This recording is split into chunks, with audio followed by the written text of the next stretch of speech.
শিশুদের বদনজর থেকে মুক্ত রাখার উপায় কি? খুব গুরুত্বপূর্ণ একটা প্রশ্ন। আমাদের সমাজে শিশুরা নানাভাবে আজ ক্ষতিগ্রস্ত।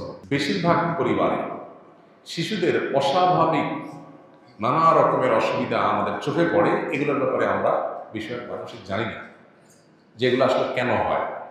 এমন কিছু সমস্যা হয় যে সমস্যাগুলো নর্মালি হওয়ার কথা না। সেই সমস্যাগুলোর যে স্পিরিচুয়াল দিক আছে, এটা সম্পর্কে আমরা অনেক মানুষ আছে যারা সচেতন, যারা সজাগ। সেই জায়গাগুলোতে আমাদের বিশেষভাবে ফোকাস দেওয়া দরকার, মনোযোগ দেওয়া দরকার। শিশুদেরকে এই জাতীয় বদনজর এবং এই জাতীয় বিষয়গুলো থেকে বাঁচানোর জন্য আমাদের অনেকগুলো উদ্যোগের মধ্য থেকে একটা উদ্যোগ হইতে হবে। শিশুদের জন্মের সময় নবী সাল্লাল্লাহু আলাইহি সাল্লামের জন্মের সময়, জন্মের পরের সময়গুলোতে নবী সাল্লাল্লাহু আলাইহি সাল্লামের সুন্নাহগুলোকে মেনে চলা। যেমন স্ত্রী সবাসের সময় যে দোয়া পড়া সুন্নাহ, এই দোয়ার মাহাত্ম্য আমরা অনেকে বুঝি না। আল্লাহুম্মা জান্নিবনা ওয়া জান্নিবিশ শাইতানা মা রাযাকতানা। আল্লাহ, আপনি আমাদেরকে শয়তান থেকে রক্ষা করুন এবং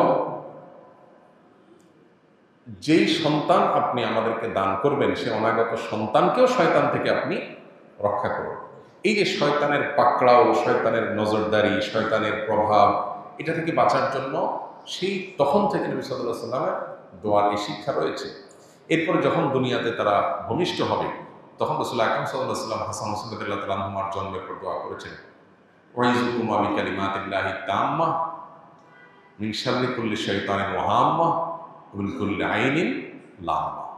এই দোয়াটা আমরা আমাদের সন্তানদের জন্য জন্মের পর করবো। এছাড়া সাধারণ অবস্থাতেও বেশি বেশি এগুলি পড়তে পারি। এগুলোর মাধ্যমে শয়তানের প্রভাব থেকে মুক্ত থাকবে ইনশাআল্লাহ। এর বাইরে সন্তানদের জন্য বিশেষ আরও কিছু উদ্যোগ আছে। যেমন একটা উদ্যোগ হলো সন্ধ্যার সময় যখন সূর্য ডুবে, এই সময়টাতে হাদিসে পরিষ্কারভাবে সন্তানদেরকে বাহিরে রাখতে নিষেধ করা হয়েছে।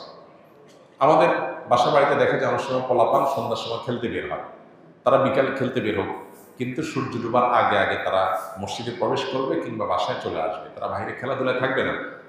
এই টাইমটাতে বিশেষ করে দুষ্ট শয়তানের এবং দুষ্ট জিনগুলোর অনেক বেশি বিচরণ হয় এবং তারা দুর্বলদের উপর আক্রমণ বেশি করে। দুর্বল বলতে শারীরিকভাবে ক্ষীণকায় কিংবা শিশু, বৃদ্ধ, অসুস্থ, এই মানুষগুলোকে টার্গেট করে তাদের উপরে আক্রমণটা একটু বেশি হয়। তো শিশুদের মধ্যে তাদের আক্রমণ অনেক বেশি হয়। এই জন্য এই সময়টাতে বিশেষ করে আমরা খুব যত্নের সাথে বাচ্চাদেরকে সূর্য ডুবার আগে আগে বাসায় ঢোকানোর চেষ্টা করবো, তাদেরকে বাইরে রাখবো না।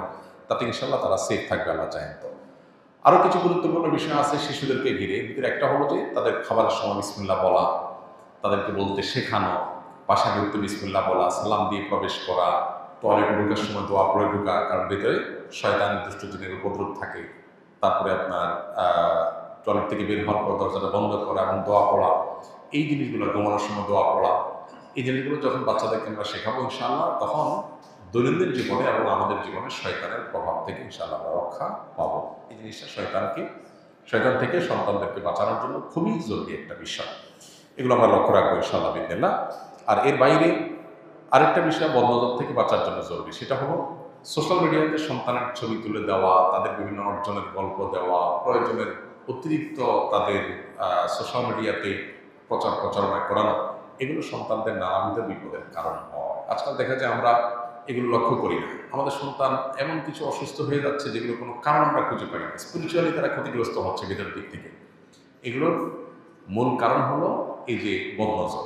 এই বদনজরের হাত থেকে বাঁচানোর জন্য প্রয়োজন ছাড়া তাদেরকে প্রদর্শন করে বেড়ানোর থেকে আমাদের বিরত থাকা দরকার। আমরা অনেকেই সোশ্যাল মিডিয়াতে দিয়ে দিই বা মানুষের সামনে নিয়ে যাই তাদেরকে, এবং অন্যদের বদনজরের কবলে তাদেরকে ফেলে দিই।